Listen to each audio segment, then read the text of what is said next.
Agama Islam amat sebenar, peraturannya cukup benar. Tetaplah padanya, jangan nanar, peroleh kebajikan yang bersinar.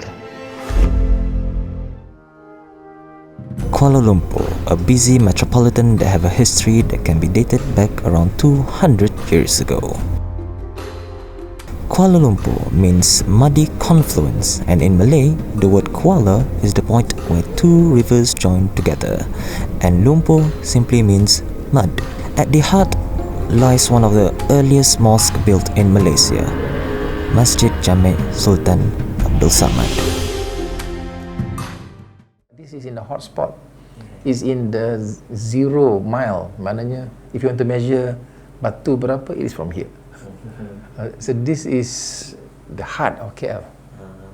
This is where everything began, is here. So because of that, of the dynamic nature, therefore it has gone through many evolution, transformation. Kuala Lumpur is the cultural, financial, and economic center of Malaysia. It is a capital city that is regarded as among one of the fastest growing metropolitan in Southeast Asia in terms of population and economic development.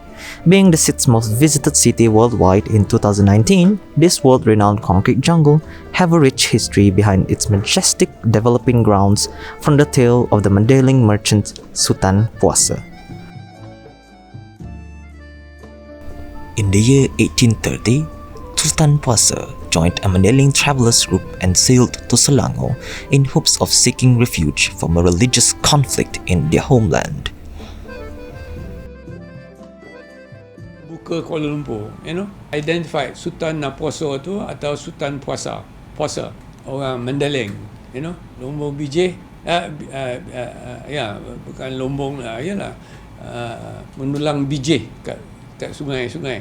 Saya pada tu dia yang membuatkan asas pentadbiran waris negeri atau ketua dagang oleh Sultan Muhammad Shah supaya dia dapat khidmat kepada masyarakat pedalaman dan apa dia. Jadi dia pun pancang-pancang kawasan, mengatakan ini rumah sianu. So that's how they open up. Sultan Puasa and the Mandeling started their settlement along the Klang River, based on Mandeling's principle and way of life to settle along a river that they consider the source of life. During his business travels, he admired how Raja Jumaat did mining business in Malacca and befriended some of the Chinese merchants there. He then invited the Chinese people to help him in mining business. Due to the mining business, the workers make settlement in Kuala Lumpur. Sultan Muhammad was in debt with Chinese traders in his effort to start a mining business. Raja Jumaat, who was royal from Kerajaan Riau, helped the king to get out of his debt. As a reward, Sultan Muhammad awarded Raja Jumaat to govern Lukut, and his brother Raja Abdullah to govern Klang. With Kuala Lumpur in stable development, there bound to be some conflict in the upper tables. With Raja Abdullah becoming an increasingly successful governor, taxes are naturally collected by him and everyone is obliged to obey, including the Selangor royal blood Raja Mahdi. This has ignited anger in Raja Mahdi as he thought it was unfair for a man with the true royal blood of Selangor paying taxes to an outsider. This incident exacerbated by Raja Mahdi's continued dissatisfaction with being ignored as the successor to Sultan Muhammad for the Selangor throne following his death in 1857. And this has ignited the civil war that torns apart the Malays, dubbed as the Klang War. In 1867, the Klang War began between Raja Mahdi and Raja Abdullah. Raja Abdullah lost in the fight due to some betrayals of his own people. He and his family retreated to Malacca. In the final battle in 1873, Tengku Kudin and Yap Ahlo asked for assistance from Pahang. With the aid of 500 Pahang's army, Tengku Kudin won the war. 1874 Kuala Lumpur was unstable after the war and Sultan Abdul Samad accepted a British resident. They took the opportunity to utilize Kuala Lumpur for good business as it is already being developed for mining and trading. Yap Ah Loy were appointed to govern Kuala Lumpur as he was the one who won the Klang War and the only capable local available at the time. While Kuala Lumpur was developing, Selangor was included in the Federated Malay States established by the British government. Due to its rapid development, in 1896, Kuala Lumpur was finally made the first capital of the Federated Malay States. Amidst the city's growth, the only mosque, Masjid Kampung Rawa, was demolished. This resulted in Sultan Abdul Samad and the Malay people to demand for a new mosque to be built. British colonizers saw this as an opportunity to win the Sultan's support, hence the government decided to build the new mosque. The new mosque was tasked to the government's architect named A.B. Habeck. A.B. Habeck was an English architect and soldier born in Liverpool. In 1887, at the age of 16, he was articled to an architect and surveyor named Thomas Shelmerdine and was appointed as his junior assistant. During the construction of Sultan Abdul Samad building, the position of chief draftsman for the project was vacant and A.B. Habeck sent his portfolio to apply for the job. Charles Edwin Spooner, the state engineer, decided to hire him on account of his previous magnificent works. After the completion of Sultan Abdul Samad building, he was hired as the Federated Malay States architect and designed many of the historical buildings today such as Kuala Lumpur Town Hall, Selangor Museum, Karkosa Seri Negara, and the Federated Malay States Railway Station. In 1909, A.B. Habeck designed his first ever mosque project, Masjid Jamek Sultan Abdul Samad. You talk about the era or whatnot, you know. Tapi I tengok, bila I tengok the era tu, I dah tahu bangunan jenis apa yang dia buat. Apa dia pakai. Sebab dulu batu bata ni actually is a clay. And most of the original clay ni banyak datang from around the region, you know. Dia tanah liat daripada asal, you know. Whereas Thailand dulu punya banyak dia dry, dia pakai apa nama dia, banyak sun dried, tapi most of this one yang apa nama, is actually even though it's factory dried, tapi materialnya is just natural source material, banyak natural material. A.B. Habeck was inspired by the Northern Indian architecture style, the Mughal architecture.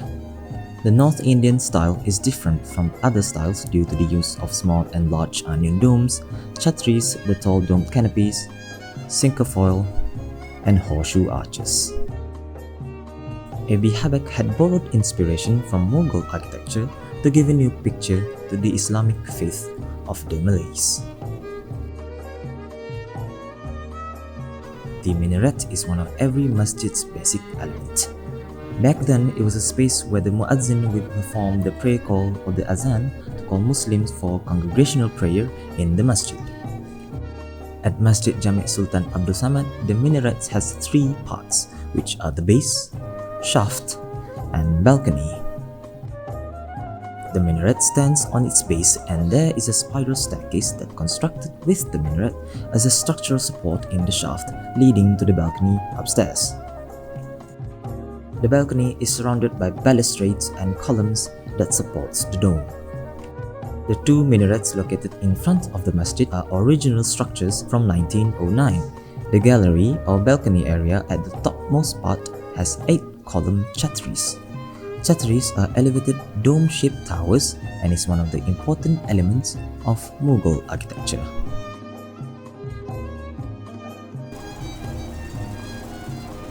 The plan of the masjid is simpler compared to its elevation. It is symmetrical with a rectangular-shaped main prayer hall, followed by an extended praying area called anjung or porch that consists of colonnades. The mosque's main structure, the columns, are built with incredible attention to detail and heavy influence of Mughal architecture elements. Column A, located at the entrances and each corner of the main prayer hall, and on top of them have an element called turrets. Column B comes after the first spillover extension that supports the roof structure above it. Column C are the most prominent as it supports the domes located inside the main prayer hall. Column D, the most ornamented columns located at the sides of the four main windows of the prayer hall. Column E, located at the sides of the secondary doors of the main prayer hall and two of the windows of the Qiblat wall. Column F acts as the support for the cinquefoil arches at the extended prayer space. Column G are located at the framing of the fenestrations and entrances of the prayer hall's eastern wall. Column H are the two sizable columns located at the sides of the main entrance doors of the prayer hall. Column I are tall columns with decorative finials located at the sides of the mihrab wall. Column J are 6 columns located at the northern and southern wall of the main prayer hall with decorative crescent finials.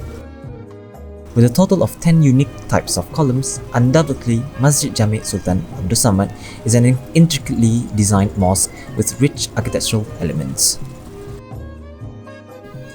The tiles are decorated with geometrical pattern in brown color on its surface and arranged in a manner that forms a sajadah-like pattern on the surface.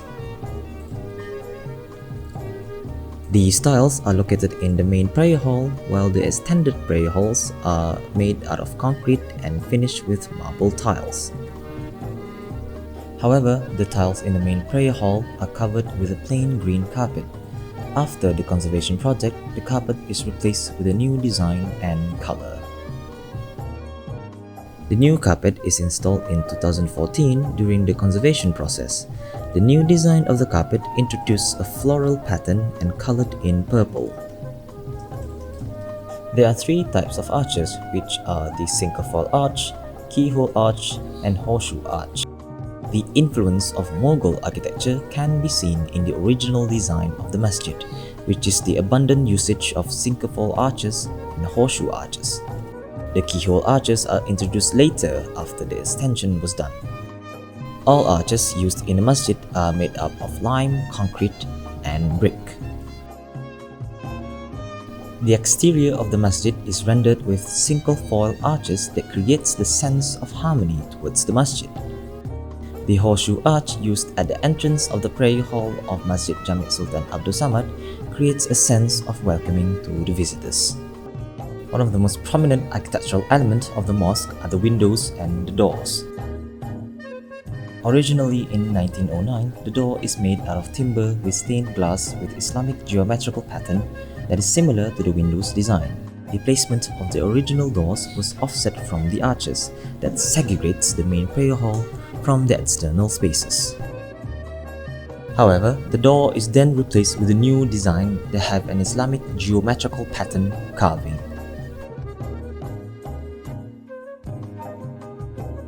There are 3 types of windows, which are the revolving windows, clear-story windows, and minaret windows. The revolving windows are located in the main prayer hall and have an Islamic geometrical pattern ornamentation.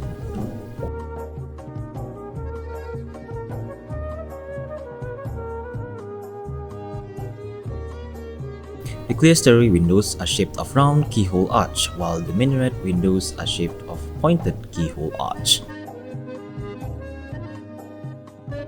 All 3 types of windows are from the original design dated in 1909. These windows function as ventilation, lighting, and aesthetic purposes. The original design of the ceiling is a plain wooden ceiling that covers the structure of the domes.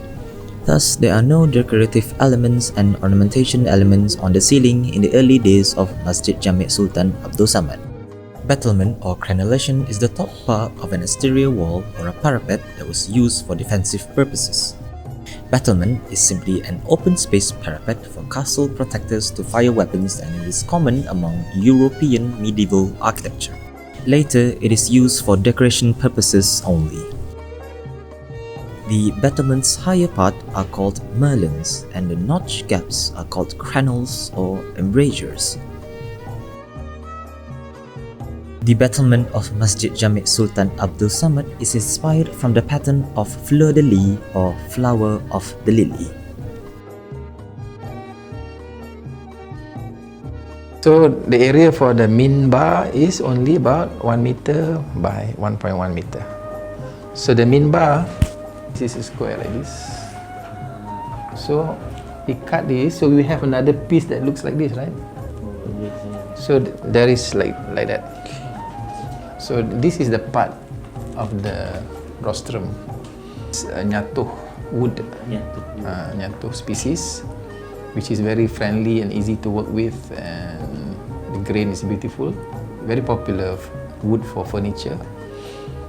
So this is how they make the minbar. The masjid is embodied with tremendous ornamentations. The elements of decorations and ornamentations found are an amalgamation of various architectural influences from various Islamic motifs.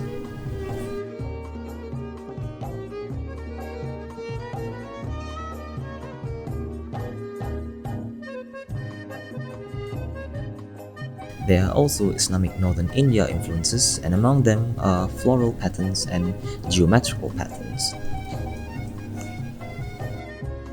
Each ornament has its own definition, which is shown through philosophy and symbolic ways.